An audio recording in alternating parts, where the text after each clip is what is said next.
con los agujeros. Te quiero más que a mis ojos, más que a mis ojos te quiero, y si me sacan los ojos, te miro por los agujeros. Y si me sacan la lengua, se deslenguarán mis versos. Si me rompen los oídos, te escucharé por los sueños que aprendí a comunicar por ese oscuro teléfono. Y si me quiebran los brazos, y si me cortan el cuello, te anudaré con las venas.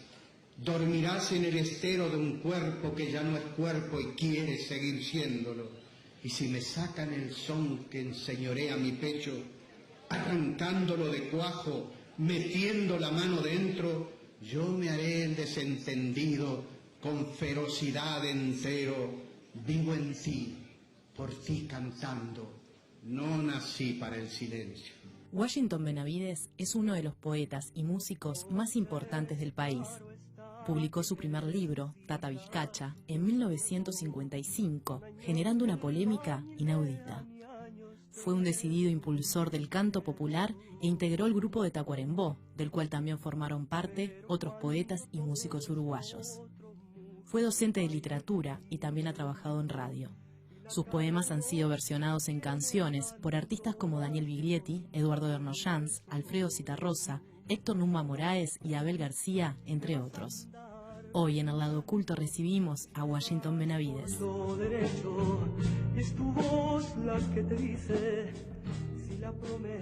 Bueno, hablando de silencios y de voces, ahí está Eduardo, pero ojalá tengamos tiempo para seguro que va a aparecer en la conversación. ¿Cómo no? Porque, pero estábamos en esos años en los cuales tú estabas, ¿dónde estabas cuando te quemaron ese libro, por ejemplo? Estaba a media cuadra, en un bar que se llamaba Dani en esa época, y para los memoriosos es hoy el bar El Gamo por Jacinto López Testa, el gran velocista tacuarembóense, ¿no? Está uno de sus hijos al frente, un hombre muy ligado al fútbol, ¿no? Daniel, ¿no? Allí estábamos con Walter Ortiz Ayala y Walter González Chiesa, tomando una con Campari probablemente, ¿no? Allí y viendo cómo se iban juntando. Me acuerdo que el Coco Chiesa era muy enérgico, ¿no? Y al ver que lo que iban a hacer, él dijo, no, vamos a pararnos, vamos. ¿Y cómo sería la cosa que Walter, que era el más de vivir en las nubes, le dijo, pero Coco, son una cantidad? Y le dijo con un verbo muy contundente, nos van a mover la calavera, ¿no? Qué capacidad tiene el ser humano de reírse de la tragedia, ¿no? Porque era un libro, era tu obra, que era tu pueblo. ¿Qué sentías tú en ese momento? ¿Qué sentiste después, en los días siguientes, rememorando ese hecho tan duro? Es como un accidente, ¿no? Por eso yo te decía un hecho insólito, es como un accidente. Muchas veces tienes el accidente y la verdadera dimensión del mismo se va dando en el tiempo, ¿no? Por las repercusiones, por una serie de cosas. Yo seguí escribiendo, concursé en secundaria y me transformé en un profesor de literatura, lo sigo siendo, soy profesor en la Facultad de Humanidades, y seguí escribiendo. Pero probablemente el aspecto más desolador era sentirse absolutamente sin respuesta. Que hubiera ocurrido aquello sin respuesta. Porque al fin y al cabo, yo siempre pensaba después, una reflexión maravillosa de Voltaire que dice, no estoy de acuerdo con nada de lo que usted dice, pero sería capaz de dar mi vida para que usted pudiera expresarse. Es decir, las reflexiones notorias mías y de mis amigos era discutirlo, rechazarlo, escribir sobre él mismo, pero quemar el libro era como las quemas de la Inquisición, era como aquella quema del médico español judío que había descubierto la circulación de la sangre, y como eso no figuraba en las Sagradas Escrituras, fue condenado por hereje. Y él ahí, en medio de los leños que estaban ardiendo, dijo, esto es una digresión que no borra lo que yo he descubierto. Claro. Bueno, es decir, no te daban pie para nada. Y yo, ¿a quién le iba a plantear? Bueno, pero ¿qué ocurre? ¿Cómo hicieron esto? ¿Se solicitó autorización? ¿Se solicitó autorización para hacer un acto y quemar un libro en la... Lógicamente que no, claro, que fue absolutamente sin autorización nada, pero Poncio Pilatos también, de por medio, ¿no? Entonces,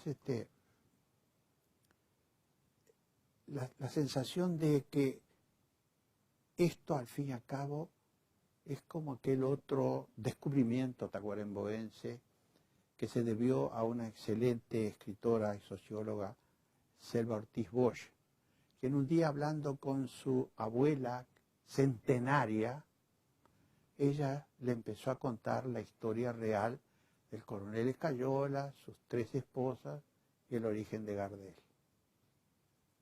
Y ahí, ¿qué ocurrió? Selva Ortiz se da cuenta de que era el silencio. Pues vos decís que Gardel... Todo el mundo sabía perfectamente. Gardel nació en Tacuarembó. No cabe la menor duda. Mi padre, que fue un guitarrista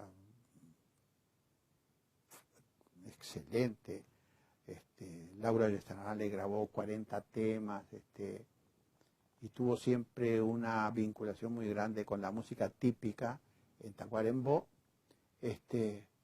Para mi padre sí, eso era una cuestión, como para mucha gente, era un tema que no es porque tocarlo entre nosotros sabemos perfectamente, claro, ¿no? Pero por otro sí, lado, pesaba un tabú. Pero por otro lado había una cosa muy grave.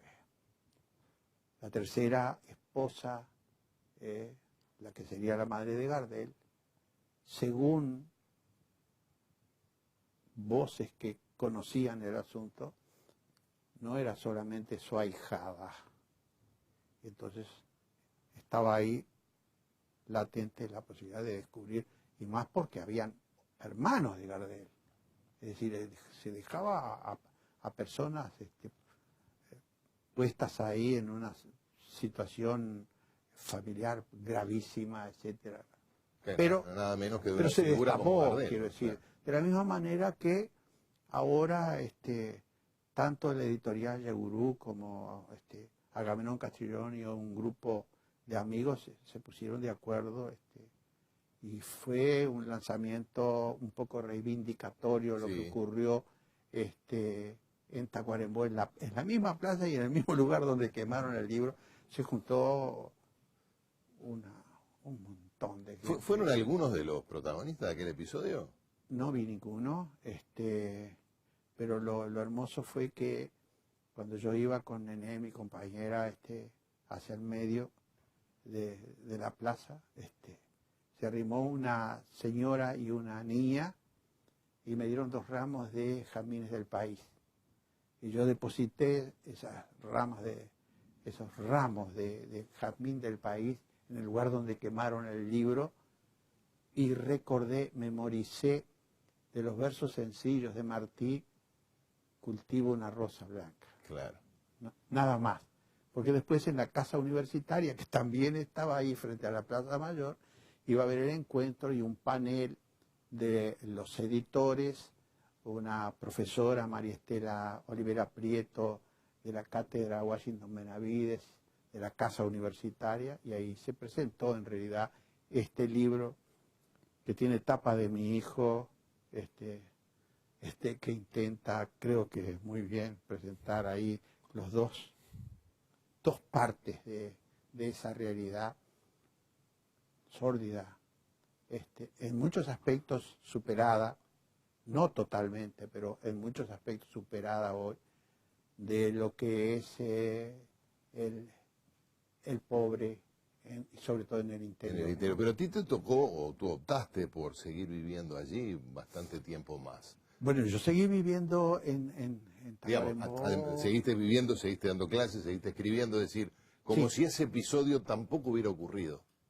No, tenía muy claro el asunto, porque aparte del hecho en sí, del atentado, de condenar un libro al fuego, a la hoguera, estaba también la defensa que yo hago de la poesía que yo estaba escribiendo, absolutamente insólita también en ese momento, porque eran antipoemas.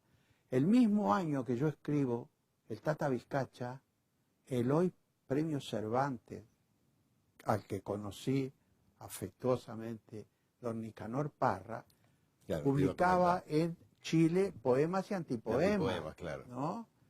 Un cura, me acuerdo, que a su vez hacía crítica literaria en Santiago, dijo que poemas y antipoemas era una jícara llena de excrementos. Bueno, no se dijo nunca semejante elogio del Tata. Pero yo intenté con el Tata hacer una poesía despojada de todo aquello que pudiera ser lo tradicional de la poesía, es decir, a todo aquello que de alguna manera está compuesta con palabras prestigiosas que ya tienen lo que podríamos decir su tradición artística. Y entonces eché mano a propagandas de diarios, a fragmentos de conversación y cosas por el estilo, de la más absoluta realidad, despojada de todo aquello que podría ser poético entre claro, comillas, sí, sí. ¿no? Y en ese sentido también era la segunda edición a 57 años de la primera. ¿Sí? Bueno, no fue un siglo por lo menos. Bueno, ¿no? claro, ¿no? Pudiste disfrutar de ese acto tenía reivindicativo. ese valor reivindicativo de la intención poética de los antipoemas del Tata, ¿no? Vamos a hacer una pausa, Washington, y seguimos conversando.